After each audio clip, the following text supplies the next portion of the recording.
అనంత విశ్వ సంపదని ఆకర్షించడానికి మీ ముందుకు వస్తుంది అహం బ్రహ్మాస్మి సాధన 11 డేస్ ఎనర్జీ యాక్టివేషన్ ప్రోగ్రామ్. నమస్కారం, నేను మీ అడ్వకేట్ సంగీత. ధర్మస్థల ఈ పేరు మీరు ఒక 2-3 డేస్ నుంచి వెళ్ళి కంటిన్యూగా వింటూనే ఉన్నారు, అలాగే వీడియోస్ కూడా చూస్తూనే ఉన్నారు. అసలు నిజంగానే ధర్మస్థలలో ఏం జరిగింది, అక్కడ అమ్మాయిలు కూడా 400 నుంచి 500 మంది అమ్మాయిలు నిజంగానే పూర్తి చేయడం జరిగిందా అనేది ఇలా చాలా మందికి ఎన్నో డౌట్స్ మైండ్ లో పరిగెడుతూనే ఉన్నాయి కదా, నాకు కూడా. అందుకోసమే దీని మీద నాకున్న ఇన్ఫర్మేషన్ ని మీతో నేను చెప్పాలనుకుంటున్నాను. నేను కూడా కొంచెం ఇన్ఫర్మేషన్ తీసుకోవడం జరిగింది, అది ఒక్కసారి మీతో షేర్ చేస్తాను. యాక్చువల్ గా ధర్మస్థల ఇది దక్షిణ కన్నడలో ఉన్న ఒక ప్రాంతము. దీనికి ఇక్కడ మంజునాథ స్వామి ఆలయము చాలా ఫేమస్. 800 ఏళ్ల చరిత్ర కలిగిన టెంపుల్ అది. అక్కడికి చాలా మంది విఐపీలు చాలా మంది వస్తూ ఉంటారు. అంటే సెలబ్రిటీస్ కానివ్వండి, రాజకీయ నాయకులు, బిజినెస్ మ్యాన్లు, ఇట్లా క్రికెటర్స్ చాలా మంది వస్తారు. వారితో పాటు సెలబ్రిటీస్ తో పాటు సాధారణమైన భక్తులు కూడా వెళ్ళడం జరుగుతుంది. అంటే చుట్టుపక్కల ఉన్న ప్రాంతాల నుంచి కాకుండా అదర్ స్టేట్స్ నుంచి వెళ్ళి, అదర్ కంట్రీస్ నుంచి వెళ్ళి, అలాగే ఎక్కువగా కేరళ నుంచి వెళ్ళి ఎక్కువ మంది వెళ్ళి విజిట్ చేస్తూ ఉంటారు ఆ మంజునాథ స్వామి ఆలయాన్ని. ఆ ఆలయం యొక్క పూజలు శైవులు చేస్తూ ఉంటే దాని మేనేజ్మెంట్ ఏదైతే అడ్మినిస్ట్రేటివ్ ఉంటుంది కదా, వచ్చిన ఆలయానికి వచ్చిన డబ్బులు లెక్కింపులు కానివ్వండి, పూజ అప్పుడు చేసుకున్నప్పుడు కొన్ని చేసుకుంటూ ఉంటారు కదా పూజలు, అవన్నీ వాటికి వచ్చిన విరాళాలు కానివ్వండి, డబ్బులు కానివ్వండి, అన్నదానాలు కానివ్వండి, వీటినన్నింటినీ కూడా అక్కడున్న జైనకు సంబంధించిన వారందరూ కూడా చేస్తుంటారు. అది 800 ఏళ్ల నుంచి కూడా ఎవరైతే జైన్లు ఉన్నారో వారందరూ కూడా వాళ్ళ ఫ్యామిలీ తరపు నుంచి వెళ్ళి ఆ టెంపుల్ ని మొత్తం మేనేజ్మెంట్ చూసుకుంటూ రావడం జరుగుతుంది. ఇప్పుడు హెగ్డే ఫ్యామిలీ వాళ్ళు ఇప్పుడు ఆలయానికి ధర్మకర్తలుగా ఉండడం జరిగింది. అయితే ఇప్పుడు ఒక 2-3 రోజుల నుంచి కూడా ఈ ధర్మస్థల వార్తల్లో చాలా ఎక్కువగా వినిపిస్తూ ఉంది. ఎందుకు అనంటే జూలై 4వ తేదీన ఒక పర్సన్ ఫుల్ గా ముసుగు వేసుకొని ఏమీ కనిపించకుండా, ఆయన ఎవరు అని తెలియకుండా, ఒక 48 సంవత్సరాల వయసు గల వ్యక్తి అతను ఒక బ్యాగ్ వేసుకొని ఒక 2 అడ్వకేట్స్ తోటి అతను పోలీస్ స్టేషన్ కి రావడం జరిగింది. ఒక చేతిలో ఒక వైట్ పేపర్ లో అతను ఏదో రాసుకొని రావడం జరిగింది. ఈ బ్యాగు, వైట్ పేపరు, 2 అడ్వకేట్స్ వీళ్ళందరూ కూడా వస్తూ ఉంటే ఏదైతే బెల్లంగడ్ పోలీస్ స్టేషన్ ఉందో దాని లోపలికి వెళ్ళాడు. వెళ్ళిన తర్వాత పోలీసులు చాలా విచిత్రంగా చూస్తారు ఇతన్ని. ఎవరైనా ఈత మొత్తం ముసుగు వేసుకొని వచ్చాడు, 2 అడ్వకేట్స్ కూడా వచ్చారు అని చెప్పేసి, ఏంటండి ఎవరు మీరు అని చెప్పేసి పోలీసులు సాధారణంగా క్వశ్చన్ అడుగుతూ ఉంటారు కదా పోలీస్ స్టేషన్లోకి వచ్చిన తర్వాత, ఏదైనా ప్రాబ్లం ఉందేమో అని అలా అడిగారు. అలాగే అడ్వకేట్స్ ని కూడా ఏంటండి ఇతన్ని తీసుకొని వచ్చారు, ఆ బ్యాగ్ లో ఏముంది, ఆ పేపర్ ఏంటి అని చెప్పేసి అడిగితే, ఈ బ్యాగ్ లో వచ్చేసి కొన్ని ఏళ్ల క్రితం చనిపోయిన ఒక అమ్మాయికి సంబంధించిన ఎముకలు ఉన్నాయి అని చెప్పేసి ఆ నల్లగా మొత్తము ఏదైతే ముసుగు వేసుకున్నాడో ఆ వ్యక్తి చెప్పడం జరిగింది.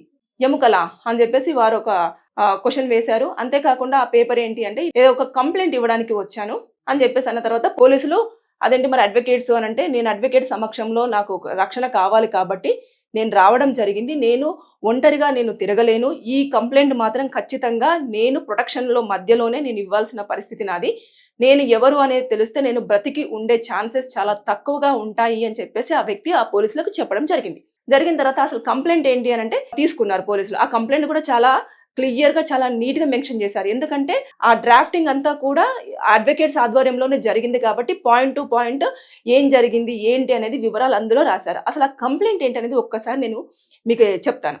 ఆ కంప్లైంట్ లో ఏముందంటే అతని పేరు, అతని ఏజ్, అతను ఇప్పుడు ఎక్కడ నివసిస్తున్నాడు, ఆ డీటెయిల్స్ తో పాటు ఇక్కడికి వచ్చిన తర్వాత అతను ఎప్పుడు ఎక్కడ పనిచేశాడు అంటే, ఈ ధర్మస్థల ఆలయం ఏదైతే ఉందో మంజునాథ స్వామి ఆలయం దగ్గర అతను పారిశుద్ధ్య కార్మికుడిగా పనిచేశాడు. ఎన్ని సంవత్సరాలు? దాదాపుగా 20 సంవత్సరాలు పనిచేస్తుంటాడు. ఇక్కడ నేను పనిచేస్తున్న ఈ సమయంలో నాకు అక్కడ కొంతమంది కొన్ని బాడీస్ ని తీసుకొచ్చి, చనిపోయిన బాడీస్ ని తీసుకొచ్చి ఇవి పూడ్చాలంటూ ఇవ్వడం జరిగింది అని చెప్పేసి అందులో రాశారు. రాసిన తర్వాత దాన్ని నేత్రా నది ఎక్కువ ఫేమస్. ఎక్కడైతే మంజునాథ స్వామి ఆలయం ఉందో దాని పక్కనే నేత్రా నది ప్రవహిస్తూ ఉంటుంది. దాంట్లో పుణ్యస్థానాలు కూడా చాలా మంది చేస్తూ ఉంటారు. అంటే దాదాపుగా ఆ ఆలయాన్ని సంవత్సరంలో 1 కోటి మంది దాకా దర్శించుకుంటారంటే మీరు ఒక్కసారి అంచనా వేయొచ్చు. అలాంటి సమయంలో ఆ నది పక్కనే నేను పూడ్చడం జరిగింది. ఫస్ట్ నేను ఆ శవాలన్నీ కూడా అనాథ శవాలు అని చెప్పేసి అనుకున్నాను. దాని తర్వాత నెక్స్ట్ ఇంకా నెలలో మినిమం ఒక 4 నుంచి 5 వరకు కూడా డెడ్ బాడీస్ రావడం జరుగుతూ ఉంది. వాటిని పూడ్చడం నా పనిగానే అయిపోయింది. ఎందుకంటే వారి దగ్గర నేను పని చేస్తున్నాను కాబట్టి వారు చెప్పిన దాని ప్రకారం అనాథ బాడీస్ని ఇస్తున్నారేమో, ఎవరు లేరు కాబట్టి ఇలా పూర్తి చేస్తున్నారేమో అని చెప్పేసి నేను అనుకొని అలా చేస్తూ వస్తున్నా. కొన్ని నెలలు గడిచిన తర్వాత ఇక అమ్మాయిలు ఎవరైతే బాడీస్ వస్తున్నాయో వాళ్ళ బాడీస్ మీద కూడా లో దుస్తులు లేకపోవడం, ఇన్నర్ గార్మెంట్స్ లేకపోవడం, తర్వాత ఒంటి పైన చాలా గాయాలు ఉండడం, పంటి ఘాట్లు ఉండడం, గోర్లతో గీరినట్టు ఉండడం, ఇవన్నీ చూశాడు.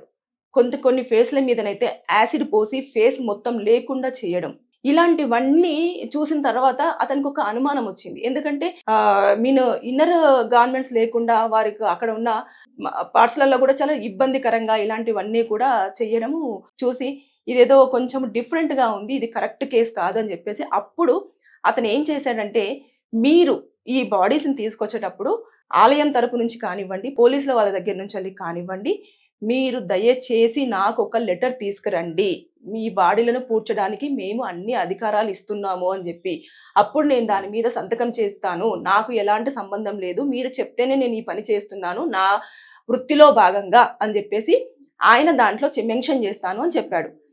ఇక వీడికి అంతా తెలిసిపోయింది అని చెప్పేసి అనుకున్న వారు ఏంటంటే, మేము చెప్పిన పనే నువ్వు చేయాల్సింది, ఎదురు తిరుగుతున్నావేంటి, నువ్వు ఈ విషయాలన్నీ బయటకు చెప్పినా, మేము చెప్పిన పని చేయకపోయినా సరే నువ్వు ముక్కలుగా ఇట్లనే చనిపోయిన తర్వాత ముక్కలు చేసి ఇక్కడే పాతేస్తాము, నిన్నొక్కనే కాదు మీ కుటుంబ సభ్యులందరినీ కూడా చంపేయడం జరుగుతుంది అని చెప్పేసి అతన్ని భయపెట్టించేశారు.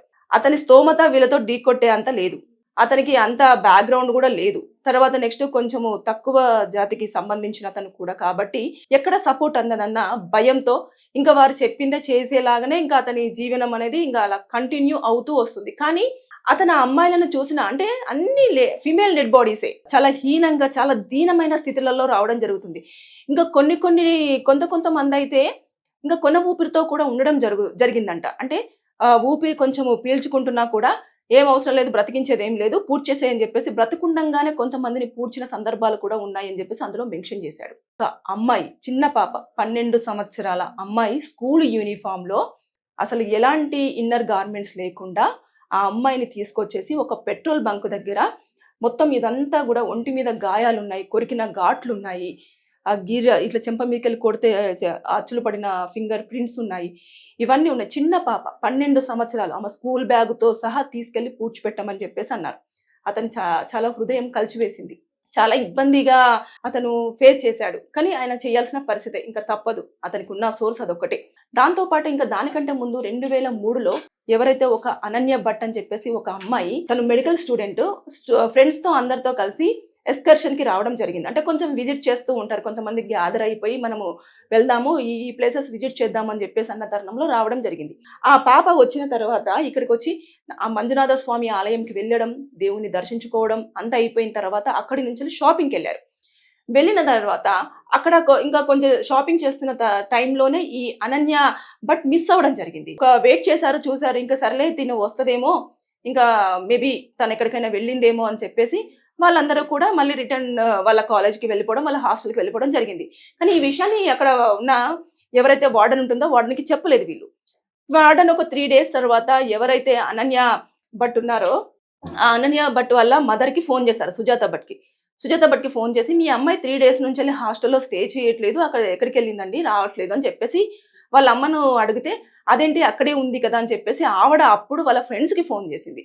అమ్మ మా పాప ఎక్కడికి వెళ్ళింది అని చెప్పేసి చేస్తే అప్పుడు వాళ్ళ ఫ్రెండ్స్ ఏమని చెప్పారంటే, మేము ధర్మస్థల మంజునాథ స్వామి ఆలయం దర్శనానికి వెళ్ళామంటే, అక్కడికి వెళ్ళి షాపింగ్కి వెళ్ళిన తర్వాత కొంచెం సేపటి వరకు అనన్య మాతోనే ఉంది, తర్వాత నెక్స్ట్ మిస్ అయిపోయింది, ఇంకా మేము కూడా వస్తుందిలే అని చెప్పేసి మేము రావడం జరిగింది అంటే, అయితే మా అమ్మాయి అక్కడే మిస్ అయి ఉంటుందేమో అని చెప్పేసి సుజాత గారు ఇక్కడికి రావడం జరిగింది. ధర్మస్థలకి వచ్చేసి అక్కడ వాళ్ళందరినీ కూడా ఈ పాపను చూసారా, ఎక్కడైనా కనిపించిందా అని చెప్పేసి అడిగే ప్రయత్నం చేసింది. కానీ ఎవ్వరూ కూడా ఆవిడకి ఎలాంటి ఇన్ఫర్మేషన్ అనేది ఇవ్వలేదు అందరూ కూడా. అలాగే ఒక 3 వ్యక్తులు ఆవిడ దగ్గరికి వచ్చి, నువ్వు ఇలాంటి ఎంక్వైరీ చేస్తే నీ ప్రాణానికే ప్రమాదం, నువ్వు దయచేసి ఇక్కడ నుంచి వెళ్ళిపో అని చెప్పేసి చెప్పడం కూడా జరిగింది అని చెప్పేసి కొన్ని వార్తలు వింటూనే ఉన్నాం. అంటే ఇది చాలా పకడ్బందీగా చాలా ప్లాంట్ గా జరుగుతుంది అని చెప్పేసి కొన్ని మనకు జరుగుతున్న సంఘటనలు, వింటున్న సంఘటనల నేపథ్యంలో మనకు తెలుస్తున్నదే కానీ పూర్తి స్థాయిలో ఎవరి దగ్గర ఇన్ఫర్మేషన్ లేదు. అతను ఆ కంప్లైంట్ లో కూడా చాలా నీట్ గా పాయింట్ టు పాయింట్ అతను ఎలాంటి అవస్థలు పడ్డాడు, ఎంత మందిని పూడ్చిపెట్టాడు,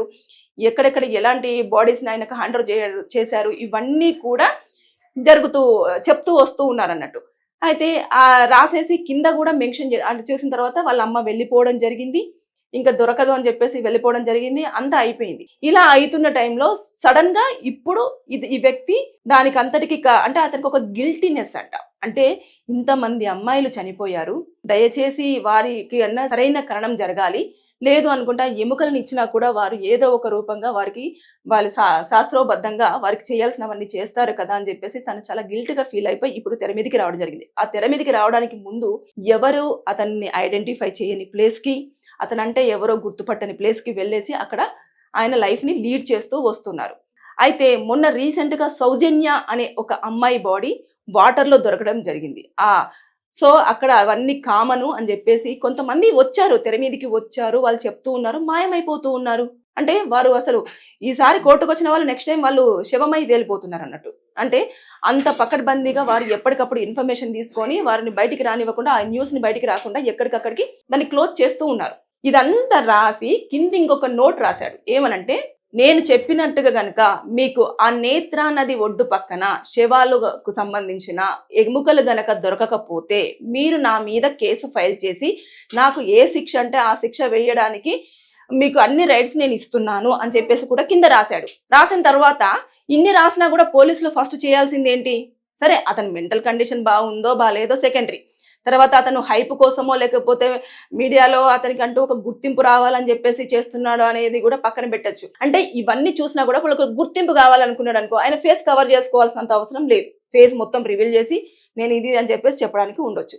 ఒకవేళ మెంటల్ కండిషన్ బాగాలేదు అనుకుంటే అతను రాసిన విధానం అనేది, అతను డ్రాఫ్ట్ చేసుకొని తీసుకొచ్చిన కంప్లైంట్ అనేది చాలా చక్కగా అన్ని రకాలుగా అర్థమయ్యే విధంగా ఉంది అని చెప్పేసి కూడా అక్కడ కొంతమంది మనతో చెప్పడం జరిగింది. అంటే అన్ని ఉన్నా కూడా పోలీసులు ఫస్ట్ చేయాల్సింది ఏంటి అని అంటే, అతను ఒక ఆరోపణ తీసుకొని వచ్చాడు, అదొక మిథ్యే అనుకుందాం, అపోహే అనుకుందాం, లేదు అనుకుంటే అతను ఏదన్నా నిజంగానేనా అని చెప్పేసి పోలీసులు ఒక టీంతో వెళ్ళి అక్కడ తవ్వించి చూడాలి. కానీ చూడలేదు. అతను ఇచ్చింది జూలై 4th కంప్లైంట్. అయినా సరే ఇప్పటికీ ఒక 17 నుంచి 18 రోజులు అవుతుంది. ఇప్పటి వరకు కూడా పోలీసులు అక్కడికి వెళ్ళి తవ్వి చూసినదే లేదు. అక్కడ డెడ్ బాడీస్ ఉన్నాయా అంటే, డెడ్ బాడీకి సంబంధించిన ఎముకలు ఉన్నాయా లేదా, నిజంగానే ఇంతమందిని పాతి పెట్టాడా లేదా అంటే, అతని లెక్కల ప్రకారంగా 400 నుంచి 500 మంది 400 నుంచి 500 మంది అమ్మాయిలను మాత్రమే నేను పూడ్చివేయడం, కాల్చివేయడం జరిగింది. ఆ ప్లేసెస్ అన్ని కూడా నేను చూపిస్తాను, కావాలంటే నన్ను తీసుకెళ్ళండి, ఒకవేళ అక్కడ గనక లేకపోతే మీరు ఏ శిక్ష వేసినా కూడా నేను అన్నింటికి రెడీగా ఉంటాను అని చెప్తున్నా సరే పోలీసులు స్టెప్ తీసుకోవట్లేదు, ఏమి చేయట్లేదు. దాంతోపాటు ప్రొటెక్షన్ యాక్ట్ కింద అతనికి ప్రొటెక్షన్ కల్పించాలంటూ చెప్పి కోర్టును కూడా ఆశ్రయించడం జరిగింది. ఇవన్నీ చూస్తున్న నేపథ్యంలో కావలసుకొని నీరు గారుస్తున్నారు అనిపిస్తుంది. ఇదంతా కూడా అక్కడ ఉన్న అధికారులు కానివ్వండి, ఆ కన్నడకు సంబంధించిన సీఎం కూడా ఆల్రెడీ జరుగుతుంది కదా, కంప్లైంట్ ఇచ్చారు కదా కోర్టుకి, మనము అతన్ని ప్రొడ్యూస్ చేస్తున్నాం కదా, అతను చెప్పే దాన్ని బట్టేసి మనం చూద్దామని చెప్పేసి అంటారు. అంటే ఇంతమంది అమ్మాయిలు మిస్ అవుతున్నా, ఇంతమంది అమ్మాయిలకు సంబంధించిన పేరెంట్స్ మా కూతురో లేకపోతే మా వాళ్ళు ఉన్నారో అని చెప్పేసి ఆరోపణలు చేస్తున్న ఆ వ్యక్తి ఎవరో అన్నోన్ పర్సన్ వచ్చి 400 నుంచి 500 మంది అని చెప్పేసి అని అంటున్నప్పుడు ఇంత కూడా చలనం లేకుండా చాలా సింపుల్ గా తీసుకుంటూ ఉన్నారు. అంటే ఇది గతంలో కూడా చాలా వరకు చూసాము. దాదాపుగా అక్కడి ప్లేస్ లోనే ఇయర్ కి ఒక 1200 మంది అమ్మాయిలు మిస్ అవుతున్నారు అని చెప్పేసి నేషనల్ క్రైమ్ బ్యూరో రికార్డ్స్ పరంగా అసలు ఆల్రెడీ ఉన్నాయి. అయినా సరే ఇప్పటి వరకు ఎలాంటి చర్యలు తీసుకోవట్లేదు. అంతేకాకుండా ఇంకొక హృదయ విదారకమైన విషయం ఏంటంటే, ఇప్పుడు ఇది తెర మీదకి రాగానే మిస్ అయిన అమ్మాయిలు ఎవరెవరైతే ఉంటారో వారికి సంబంధించిన పేరెంట్స్ అందరూ కూడా ఆ ఎముకలను బయటకు తీసి మా డిఎన్ఏతో టెస్ట్ చేయండి, వారు గనుక మా వాళ్ళు అనుకుంటే మేము వాళ్ళకి చేయాల్సిన కర్మకాండకు సంబంధించినవన్నీ కూడా మేము శాస్త్రోక్తంగా చేసుకుంటాము, మాకు అవకాశం అన్న కల్పించండి అని చెప్పేసి అందరూ తల్లిదండ్రులందరూ కూడా వేడుకుంటున్నారు. అయినా కూడా పోలీసులలో చలనము లేదు, అక్కడికి వెళ్ళట్లేదు, అది తవ్వట్లేదు, చూపించట్లేదు, చెయ్యట్లేదు, అసలు ఏమీ లేదు. దీంతో కోర్టునికి వెళ్ళి అప్రోచ్ అయ్యారు కదా, అప్రోచ్ అయిన తర్వాత ఒక సిట్ వేయడం జరిగింది. ఏదైతే సిట్ ఉందో అది ఒక 1 day బ్యాక్ కూడా సిట్ వేశారు. డీజీపీ రణమంత్ ఆధ్వర్యంలో ఒక 4 ఎస్పీలతో కలిపి ఒక ఆఫీసర్స్ తోటి ఒక సిట్ వేశారు. అంటే ఇప్పుడు ఏమైనా అక్కడ ఏం జరిగింది అనేది వాళ్ళు మొత్తం ఇన్వెస్టిగేషన్ చేసి నిజంగానే ఈ ఆరోపణలు ఎంతవరకు కరెక్ట్, ఎంతవరకు రాంగు, అమ్మాయిలు నిజంగానే పూడ్చిపెట్టడం జరిగిందా, జరగలేదా, నిజంగానే వాళ్ళు అన్నట్టుగా మానభంగం చేసి చంపారా లేకపోతే వారు దేనికోసం చంపారు అనేది పూర్తి స్థాయిలో ఒక నివేదిక వారు తీసుకొచ్చి ఇవ్వాలని చెప్పేసి కోర్టు సూచించడం జరిగింది. కానీ ఇది ఎంతవరకు వెళ్తుంది ఏంటి అనేది మాత్రం ఇప్పటివరకు లేదు. ఇది జరిగి కూడా జూలై 4th నుంచి వెళ్ళి మనకు వార్తల్లో వస్తున్నా సరే ఇప్పటి వరకు అక్కడ మాత్రం అంటే ఏ మీడియా వెళ్ళినా కూడా కొన్ని చూస్తూ ఉంటే ఏదైతే ఉందో హెగ్డే ఫ్యామిలీకి సంబంధించిన వారు కానివ్వండి, ఆ ఆలయంకు సంబంధించిన వారు కూడా ఆ ఆలయం చుట్టుపక్కల గురించి మాట్లాడుకోవడం జరుగుతుంది, నేత్రా నది గురించి మాట్లాడుకోవడం జరుగుతుంది. కాబట్టి ఆ వీడియోలన్నీ కూడా డిలీట్ చేయండి అంటూ కూడా కోర్టు నుంచి వెళ్ళి కొంతమందికి నోటీసులు ఇవ్వడం కూడా జరిగింది. అంటే దీని వెనకాల చాలా పెద్ద స్థాయిలోనే అధికారులు ఉన్నారా, లేకపోతే కావాల్సుకునే పోలీసులు దీన్ని చూసి చూడనట్టు వదిలేస్తున్నారా, వీళ్ళందరూ కూడా దానికి ఆధారాలు లేవు కాబట్టి ఆ నేపథ్యంలో పట్టించుకోకపోవడమే ఉత్తమం అనుకుంటున్నారా, ఇలాంటి ఎంతమంది చనిపోయారు అంటే పోలీసులకు ఏమైనా రిమార్క్ వస్తుందా, ఇన్ని దాంట్లలో కూడా ఇవన్నీ చూసిన నేపథ్యంలో వారు చర్యలు తీసుకోవట్లేదేమో అని చెప్పేసి చాలా మందికి ఒక వస్తున్న క్వశ్చన్. సో ఇదంతా చూసుకుంటే కూడా ఇప్పుడు అతను ఎవరైతే ఉన్నారో అతనికి ప్రొటెక్షన్ అనేది చాలా ఇంపార్టెంట్. అతను ఇప్పుడు ఇంత గ్యాప్ ఇస్తున్నారు కాబట్టి అక్కడ ఎముకలు ఉంటాయో దాన్ని మాయం చేస్తారో, ఈ పర్సన్ కూడా నెక్స్ట్ హియరింగ్ హై హియరింగ్ కూడా అటెండ్ అయ్యే ఛాన్సెస్ ఉంటాయో ఉండయో అన్నది కూడా ఎవరికి తెలియని విషయం. ఎందుకంటే మాయం చేస్తారు, ఏదైనా కూడా మాయం చేయడానికి అన్ని జరిగినాయి. అంత జరిగినా కూడా ఇప్పటి వరకు ఆ స్టేట్ లో ఎలాంటి స్పీడప్ లేదు. ప్లస్ తర్వాత నెక్స్ట్ అధికారులు కూడా ముందుకొచ్చి దీని మీద స్పందించింది లేదు, ఏమీ లేదు. అంతేకాకుండా ఏదైతే టెంపుల్ మంజునాథ స్వామి ఆలయం టెంపుల్ యాజమాన్యం కూడా ఒక సెక్రటరీ బయటికి వచ్చేసి అతను ప్రెస్ మీట్ పెట్టి చెప్పిన విషయం ఏంటంటే అవన్నీ అనాథ శవాలు అని చెప్పారు. అనాథ శవాలు అయినా కూడా అంటే ఇక్కడ ఇండైరెక్ట్ గా ఒప్పుకుంటున్నట్టే కదా, అతనికి నిజంగానే శవాలను ఇచ్చారు, పూర్తి చేశారు. ఇదొక పాయింట్ నోట్ చేసుకోవచ్చు కదా. అయినా సరే పట్టించుకోకుండా ఇప్పటి వరకు అక్కడికి వెళ్ళింది లేదు, తవ్వింది లేదు, చూసింది లేదు. ఇదంతా చూస్తూ ఉంటే ఇంకా మనమంతా వెయిట్ చేయాల్సిందే. ఇప్పుడైతే సిట్టు రంగంలోకి దిగిన తర్వాత వారు ఏం నివేదికను ఇస్తారో, ఎలాంటి ఇన్వెస్టిగేషన్ చేస్తారో, వారి దగ్గర ఎలాంటి సమాచారం ఉంటుందో ఆ సమాచారాన్ని కోర్టులో ఏ విధంగా సబ్మిట్ చేస్తారో, అది సబ్మిట్ చేస్తారో లేకపోతే ఇంకా 2-3 రోజులు పోయిన తర్వాత దాన్ని పక్కన పెడతారా అన్నది కూడా ఎన్నో రకాల క్వశ్చన్స్ మన మైండ్ లో రన్ అవుతూనే ఉన్నాయి. దీనికి అంటూ ఒక ఫుల్ స్టాప్ రావాలి అంటే ఎవరైతే ఆ ముసుగులో వచ్చిన వ్యక్తి ఉన్నాడో ఆ కంప్లైంట్ రాసిన ప్రకారంగా అక్కడికి వెళ్ళి తవ్వితే గనక ఇది ఒక పెద్ద వార్త. ఇంకా ఎక్కువగా ఎంతమంది అమ్మాయిలు నిజంగానే మానభంగం చేసి చనిపోయిన వారికి సంబంధించిన ఫ్యామిలీ మెంబర్స్ కానివ్వండి, వీళ్ళందరూ కానివ్వండి బయటికి రావడం జరుగుతుంది. వాళ్ళు ఎవరున్నారు వెనకాల, ఎవరి వల్ల ఇలాంటివన్నీ జరుగుతున్నాయి, ఎందుకు పోలీసులు కూడా ముందుకు ధైర్యంగా స్టెప్ తీసుకోలేదు, కోర్టులు కూడా ఎందుకని దీన్ని అంత సీరియస్ గా తీసుకోలేకపోతున్నాయి అనే అన్నింటికి కూడా పోలీస్ స్టాప్ పడే అవకాశాలు మాత్రం అక్కడే ఉంటాయి. సో ఇంకా వెయిట్ చేసి చూడాల్సిందే. ఇంకా నెక్స్ట్ ఏం జరగబోతుంది అనేది ఇంకా గాడ్ నోస్. Thank you.